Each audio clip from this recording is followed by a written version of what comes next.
Hello, St. Luke's. It is March and it's looking like spring, isn't it? So, some Lenten reflections for spring. The very last thing that Jesus requested from his disciples in the Garden of Gethsemane before he died was stay awake. Stay awake. Now, he had said this on more than one occasion. Stay awake. Pray, and it's not simply about sleeping physically. When Jesus speaks about being awake, it's more than just a physical awakeness. It's more about being conscious of what's important. So he asked the disciples to stay awake and pray. They fell asleep. It was the last thing he asked them. Keep me company, pray for me. And he was arrested later that night.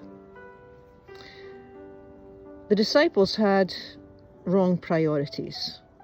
I mean, there's nothing wrong with sleeping, right?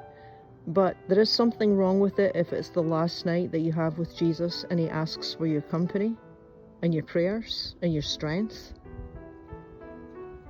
And it seems like the essence of Lent is all about priorities. Remember I mentioned that Lent comes from the old Anglo-Saxon word for spring.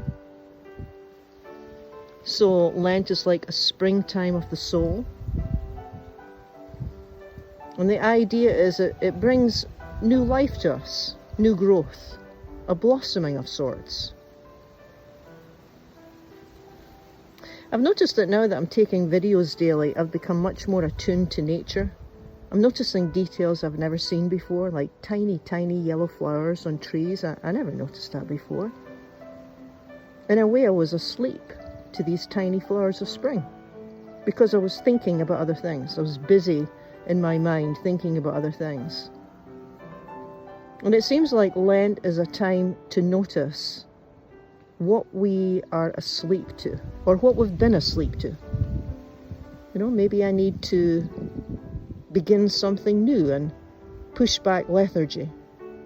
Or maybe I need to stop and rest. But just stopping and noticing and asking, what do you need?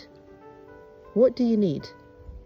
Can head us in a new direction. Something to consider this Lent time. Peace be with you.